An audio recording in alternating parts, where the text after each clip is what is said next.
జ్యోతిర్మయుడా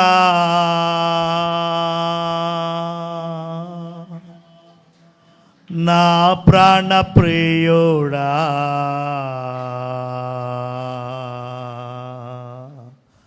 స్తుతి మహిమలు నీకే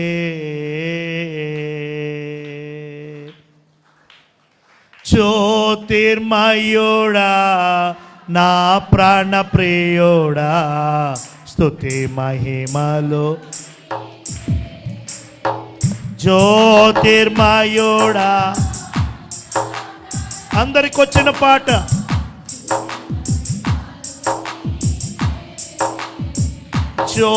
జ్యోతిర్మయుడా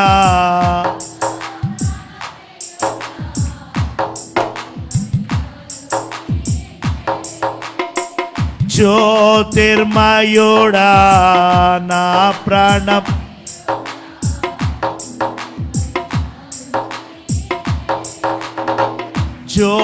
జ్యోతిర్మయుడా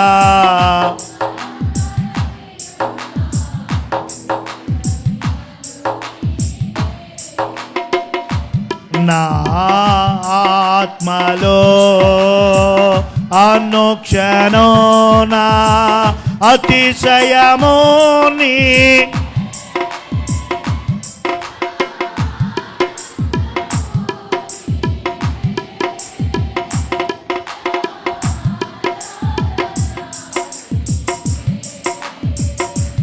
నా అతిశయము నీవే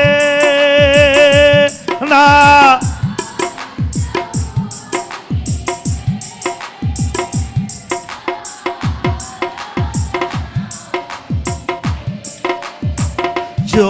జ్యోతిర్మయుడా నా ప్రాణ ప్రియుడా. చప్పట్లు. జ్యోతిర్మయుడా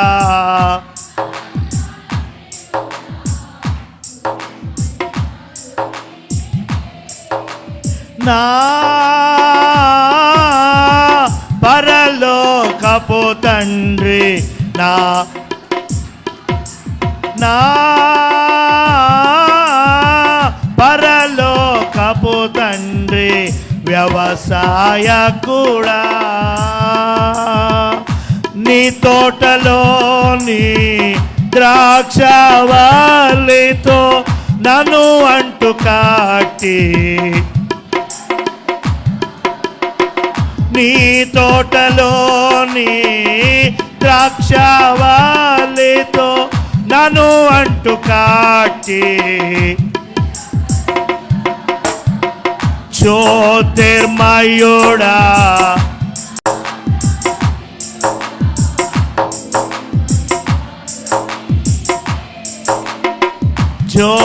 జ్యోతిర్మయుడా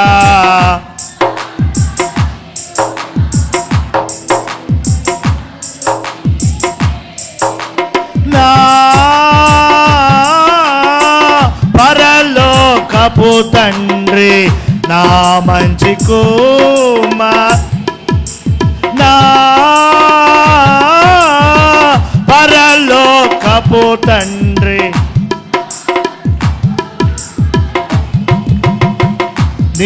నీకిష్టమైన పాత్రను నా తండ్రి కుమార పరిశుద్ధ నా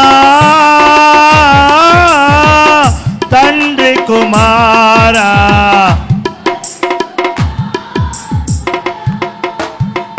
త్రియేక దేవాదిశం నిన్ను నేనేమని త్రియేక దేవాదిశము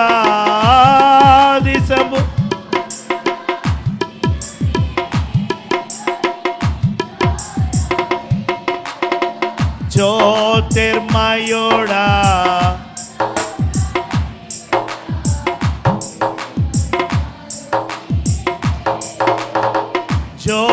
జ్యోతిర్మయుడా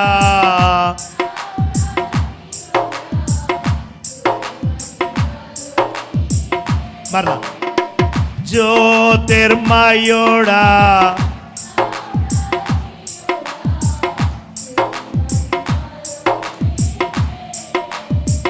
జ్యోతిర్మయుడా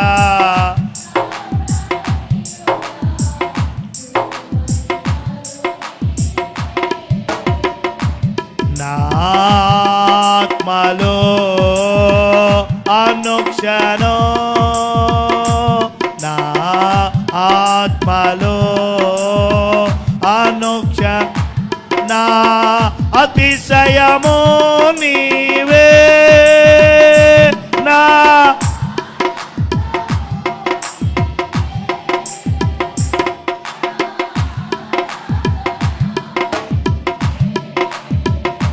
నా అతిశయము నీవే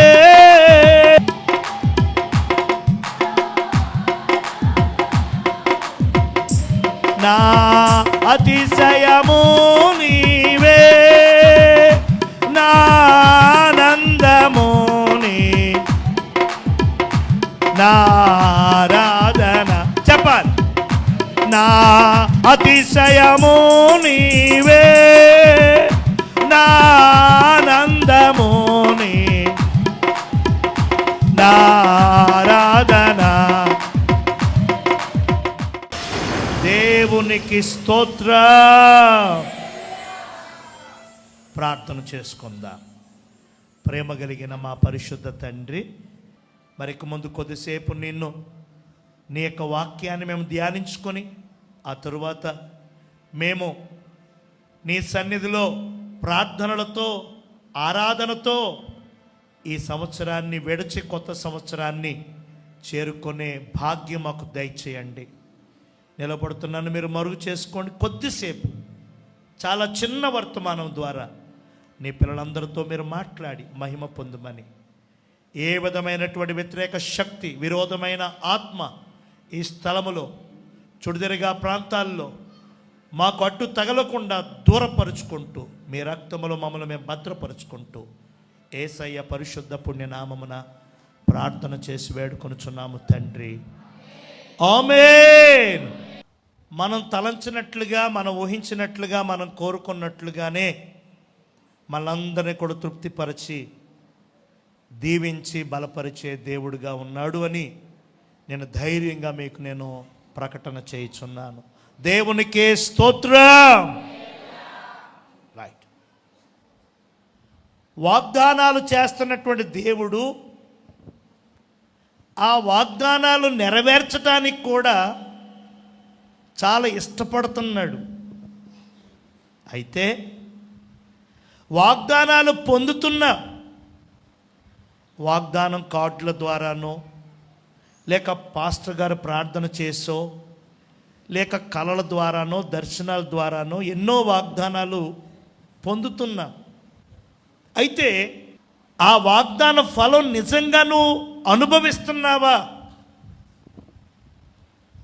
ఆ వాగ్దానములో ఉన్నది 100% నీకు జరుగుతుందా అనేది రాత్రి నేను మీకు చెప్పాలని సిద్ధపడ్డాను.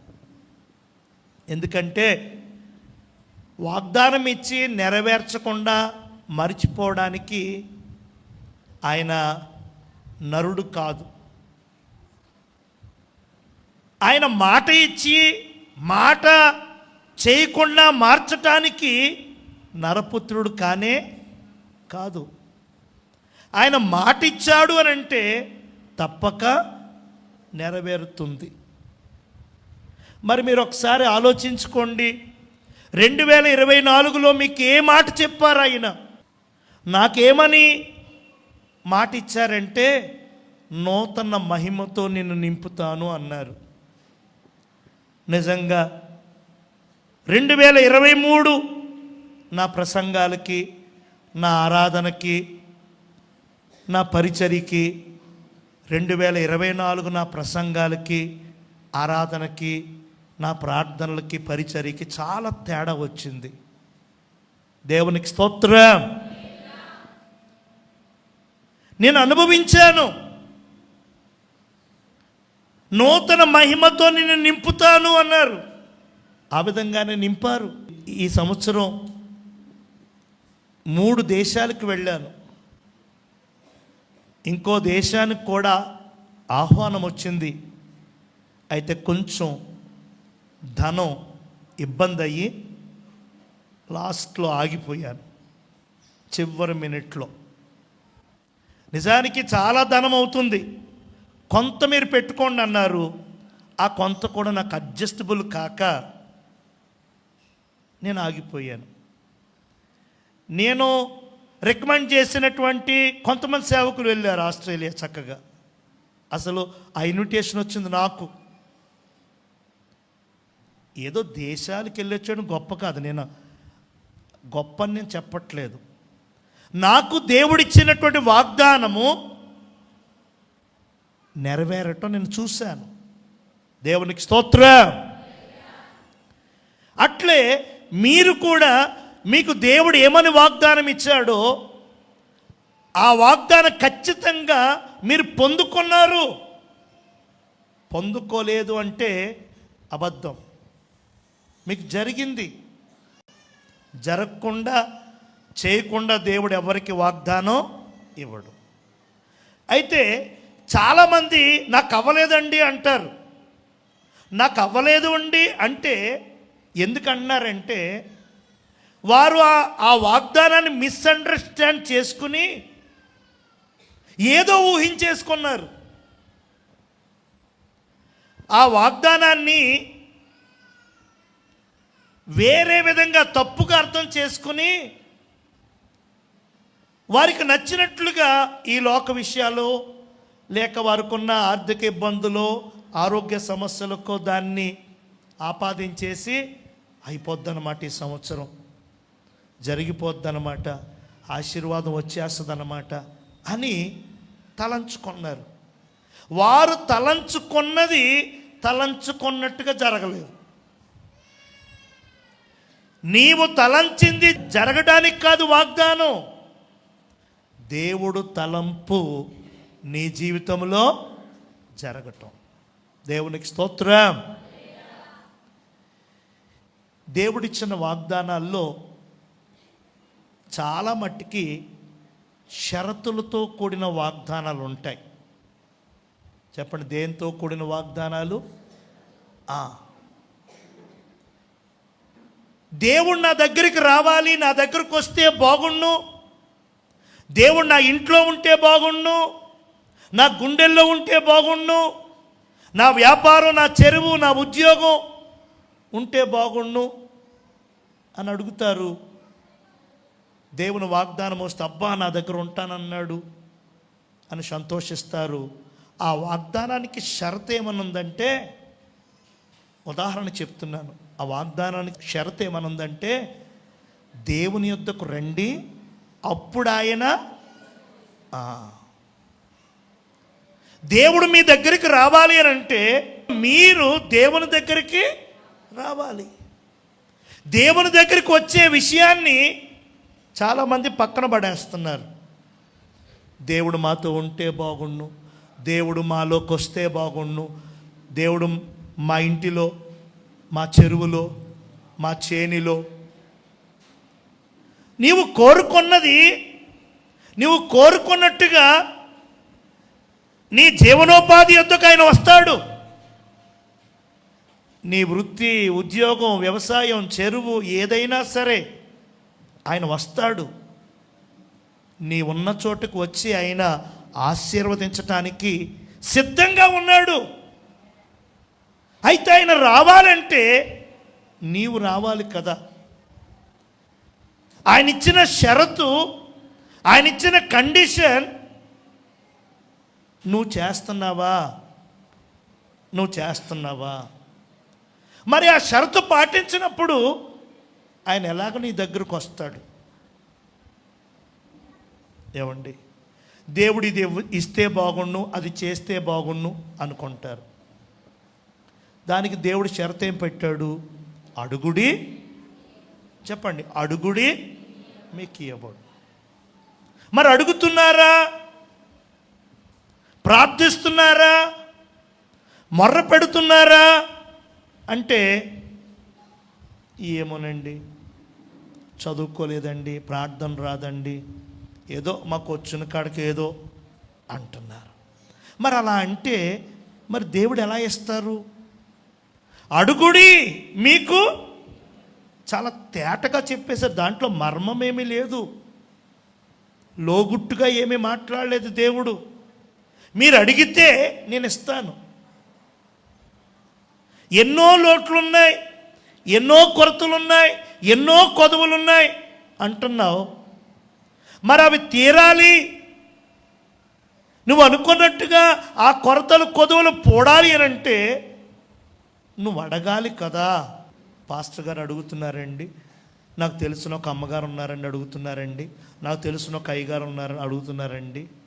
సరే, వారు అడిగారు, నిజమే. నీవు దేవునికి స్తోత్రం.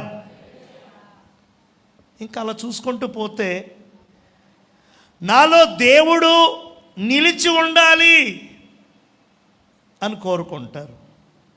నీలో దేవుడు నిలిచి ఉండాలి అని అంటే నీవు ఆయనలో నిలిచి ఉండాలి. యోహాను సువార్త 15లో ఉంది, నీవు నా యందు నిలిచిన ఎడల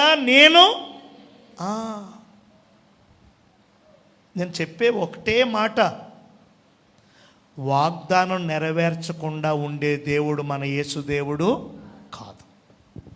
అయితే ఆ వాగ్దానం నీవు కోరింది, నీవు తలంచింది, నీవు ఆశించింది కాదు. దేవునికి ఒక ప్రణాళిక ఉంది, దేవుడికి ఒక ఉద్దేశం ఉంది. ఆ ఉద్దేశాన్ని అనుసరించే దేవుడు నీకు ఆ వాగ్దానం ఇచ్చారు. ఆ వాగ్దాన ఫలం నీవు పొందుతున్నావు. హల్లెలూయా. నాకేం జరగలేదండి, నాకేం వాగ్దానం నెరవేరలేదండి అనుకోవద్దు. నువ్వు అనుకున్నట్టుగా జరగలేదేమో, నీవు ఆశించినట్లుగా జరగలేదేమో, కానీ వాగ్దానం చేసిన దేవుడు నమ్మదగిన దేవుడై ఉండి తన ఆలోచన ప్రకారం, తన ఉద్దేశం ప్రకారం నీ పట్ల ఆయన వాగ్దానం నెరవేర్చుకుంటూ వస్తున్నాడు. హల్లెలూయా. ఈరోజు కూడా వాగ్దానాలు సిద్ధంగా ఉన్నాయి. ప్రార్థన చేసి ఎవరికి ఏ వాగ్దానం ఇవ్వాలో దేవుడు ఆల్రెడీ సెట్ చేసేసాడు. నాకేమి ఇవ్వాలి, మీకేమి ఇవ్వాలి. ఈ 2025లో మనల్ని ఏ వాగ్దానం చేత ఆదరించి ధైర్యపరిచి బలపరచాలో దేవుడు ఆల్రెడీ నిర్ణయించేశాడు. దేవునికి స్తోత్రం. మచ్చుకు 2-3 ఉదాహరణలు మీకు చూపిస్తాను. అబ్రహాముతో దేవుడు మాట్లాడారు. దేవుడు దర్శనమిచ్చే సమయానికి అబ్రహాముకి వయసు 50 సంవత్సరాలు.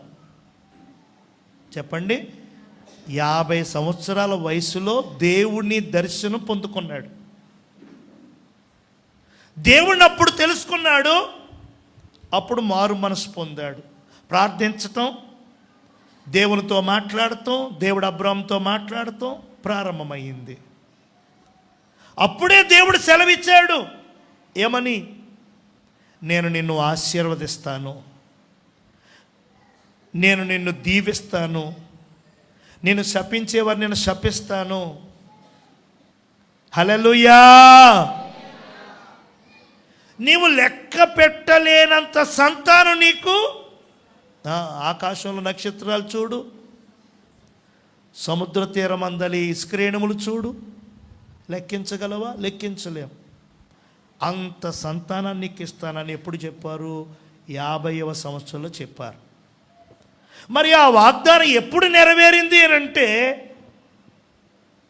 99వ సంవత్సరంలో ఉండగా అప్పుడు శారా గర్భవతి అయినది. అంటే అబ్రహాం గారు 100వ సంవత్సరంలోకి వచ్చాక శారా బిడ్డకి జన్మనిచ్చింది. మధ్యలో నిడివి 50 సంవత్సరాలు. దేవునికి స్తోత్రం. మనం పోయిన సంవత్సరం వాగ్దానం నెరవేరలేదని ఈ సంవత్సరమే మనం బొంగమూతులు పెడుతున్నాం. హల్లెలూయా. నేను ప్రార్థన చేశానా, నేను కనిపెట్టానా, ఆ వాగ్దానం నేను షరతులున్నాయా, వదులుకోవలసినవి ఏమన్నా ఉన్నాయా, చేపట్టవలసింది ఏమన్నా ఉందా? ఇదేమీ వద్దు. ఆ ఒక్క ముక్క తీసుకుని నేను నిన్ను ఆశీర్వదిస్తాను. ఆ ఒక్క ముక్క పట్టుకుని ఏం ఆశీర్వదించాడండి దేవుడు? ఎక్కడే ఉన్నాయండి, ఎక్కడే ఉన్నాయండి. హల్లెలూయా. విశ్వాసులకు తండ్రిగా అబ్రహాము చేయబడ్డాడు. ఇప్పుడు భూమి మీద క్రైస్తవుడు అనబడిన ప్రతి ఒక్కనికి కూడా తండ్రి ఎవరు అనంటే అబ్రహాం. లెక్క పెట్టలేనంత విశ్వాసులు, లెక్కకు మించినటువంటి క్రైస్తవులు ఇప్పుడు భూమి మీద ఉన్నారు. అంచనాలకి దొరకట్లేదు కానీ, రికార్డుల్లో మేము క్రైస్తవులమని రాయించుకోవట్లేదు కానీ భయపడుతున్నారు. కానీ మన భారతదేశంలో అయితే మరీ దారుణం. క్రైస్తవ్యం 3.2%. 3.2% అంటే 100కి 3, 1000కి 30 మంది, 1,00,000కి 300 అంట, కోటికి 3,000 అంట. నిజమేనా? నిజం కాదు. దేవునికి స్తోత్రం. మరి ఏంటా లెక్కలేంటి అని అంటే, యేసయ్యను నమ్ముకుంటున్నారు, యేసయ్యను వెంబడిస్తున్నారు, రక్షణ పొందుతున్నారు. కానీ వారు రహస్యంగా, చెప్పండి ఎలాగా? రహస్యంగా. క్రైస్తవ్యం భారతదేశంలో 35% ఉంది. ఇప్పుడు 35% ఉంది. కానీ ఎవరికి వారు బయటికి రాకుండా. సరే, క్రైస్తవులు అనబడినటువంటి వారందరికీ తండ్రి ఇప్పుడు అబ్రహాము గారు. ఎందుకనంటే 6,000 సంవత్సరాలకు పూర్వం దేవుడి వాగ్దానం అది. చెప్పండి, దేవుని వాగ్దానం. కాబట్టి ఈ రాత్రి మన వాగ్దానం తీసుకోకపోతున్నాం. ఆల్రెడీ క్రింద సంవత్సరం వాగ్దానాలు తీసుకున్నాం. నాకు నెరవేరలేదు, నాకు జరగలేదు, నాకు ఏం చేశాడు అని బాధపడక, నిరుత్సాహంతో మరో వాగ్దానం తీసుకోవడానికి సిద్ధం కాక, నీకు చాలిన వాగ్దానం, నీకు సరిపడిన వాగ్దానం దేవుడిచ్చాడు. ఆ వాగ్దాన ఫలాన్ని అనుభవిస్తున్నావు నీవు. దేవునికి స్తోత్రం. అది ఇంకా సంపూర్ణంగా నెరవేరటానికి, దాన్ని ఫుల్ఫిల్ ఫలాలు చూడటానికి ఇంకా కొంచెం టైం పడుతుంది. వాగ్దానం చేసిన దేవుడు నమ్మదగిన దేవుడు. మాట ఇచ్చిన దేవుడు మాట మార్చే దేవుడు కాదు. కాబట్టి దాన్ని ఫుల్ ప్లెడ్జ్డ్ ఫలాలు నువ్వు చూడకపోయినా వాగ్దానం నువ్వు అనుభవిస్తున్నావు. మరలా ఈ సంవత్సరం మరొక నూతన వాగ్దానం చేత దేవుడినితో మాట్లాడబోతున్నాడు. మరొకసారి తన కృపను నీకు విస్తరింపచేయబోతున్నాడు. హల్లెలూయా. నేను చాలాసార్లు చెప్తాను, మరలా చెప్తాను, 2025లో నీకేం చేయబోతున్నాను అనేది ఒక శాంపుల్గా నీకు ఒక చిన్న వాగ్దానం కార్డ్ ద్వారా దేవుడు ఈరోజు మాట్లాడుతున్నాడు. ఒక శాంపుల్, నీకు ఇలా ఉండబోతుంది, నీకు ఇలా చేయబోతున్నాను, నీకు ఇలా చెందబోతున్నాను అని ఒక చిన్న కార్డ్, చిన్న మాట ద్వారా. హల్లెలూయా. దేవుడు ఇవ్వబోతున్నటువంటి ఆ మాటను పట్టుకో. దేవుడు ఇవ్వబోతున్నటువంటి ఆ వాగ్దానాన్ని విశ్వాసంతో స్వీకరించు. ఆ వాగ్దానాన్ని 100% ఆ వాగ్దాన ఫలాన్ని అనుభవించినట్లుగా నీవు సిద్ధ మనసుతో ప్రార్థన చేయి. హల్లెలూయా. హల్లెలూయా. దేవుడు ప్రార్థన ఆలకించేవాడు. కొన్ని ప్రార్థనలకి ఎస్ అంటారు, అంటే అలాగే నాయన ఇస్తాను చేస్తానని. కొన్ని ప్రార్థనలకి నో, కొన్ని ప్రార్థనలకి వెయిట్. అంటే ప్రతి ప్రార్థనకి ఆయన జవాబిస్తాడు. ఎస్ అనో, వెయిట్ అనో, నో అనో, చేస్తానో, ఆగనో, లేదా చేయనను. మనకి చేస్తాననే మాటే ఇష్టం. వెంటనే ప్రార్థనకి ఎప్పుడు జవాబిస్తాడా, ఎప్పుడు పొందుకుంటానా అనే చూస్తారు. కానీ వెయిట్ అంటే నచ్చదు, అది నాకు నచ్చదు, నేను ఇవ్వను అని అంటే అస్సలు ఆగరు. హల్లెలూయా. కానీ ఈ రాత్రి అలా ఉండకూడదు. దేవుడు మనకి ఏ ఆన్సర్ ఇచ్చినా సరే, ఎలాంటి వాగ్దానం ఇచ్చినా సరే, మనతో ఏ మాట చెప్పినా సరే, దాన్ని డైజెస్ట్ చేసుకోవడానికి, దాన్ని స్వీకరించడానికి మనం సిద్ధంగా ఉండాలి. ఎందుకనంటే మనం ఆరాధిస్తున్న దేవుడు ప్రేమ కలిగిన దేవుడు. శాశ్వతమైన ప్రేమతో ఆయన మనల్ని ప్రేమిస్తున్నాడు. గనుకనే విడువక నీ ఎడల నేను కృప చూపుతున్నాను అన్నాడు. మనం ఎలా బాగున్నాము అని అంటే మన మంది మార్బలం కాదు, మనం ఏదో ప్రార్థన చేసేస్తున్నాం, వాక్యం చదివేస్తున్నాం, ఇంకేదో సేవ చేసేస్తున్నాం, కానుకలు ఇచ్చేస్తున్నాం అని కాదు. కేవలము ఆయన కృప మాత్రమే. చెప్పండి, కేవలము ఆయన కృప. దేవునికి స్తోత్రం. శాశ్వతమైన ప్రేమతో ప్రేమించి విడువక మన ఎడల కృప చూపుచున్న దేవుడు ఆయన. చెప్పండి, విడువక మన ఎడల కృప చూపుచున్న దేవుడు ఆయన. హల్లెలూయా. అందుకనే మనం సజీవుల లెక్కలో ఉన్నాం. మీరు ఆలోచించుకోండి, 2024లో ఈ వాగ్దాన కూడికలు ఉన్నవారు ఇప్పుడు మన మధ్యలో ఉన్నారా అంటే లేరు. కొందరు సజీవులుగా లేరు, కొందరు ఆరోగ్యాలతో లేరు, కొందరు స్థితిగతులు బాలేక లేరు, ఇలా పరిపరి విధాలుగా లేరు. ఏమయ్యారు అని అంటే ఏమో. మరి నిజంగా మనం ఆయన సన్నిధిలో నిలిచి మనం స్తుతించగలుగుతున్నాము అని అంటే కేవలము ఆయన కృపే. దేవునికి స్తోత్రం. హల్లెలూయా. కాబట్టి ఆయన మన పట్ల చూపినటువంటి కృపను బట్టి, మనకు అనుగ్రహిస్తున్నటువంటి ఆశీర్వాదాన్ని బట్టి ఎల్లప్పుడూ మనం ఆయన స్తుతిస్తూ, మహిమపరుస్తూ, కీర్తిస్తూ, ఆరాధిస్తూ ఉండేవారిలాగా మనం ఉండాలి. హల్లెలూయా.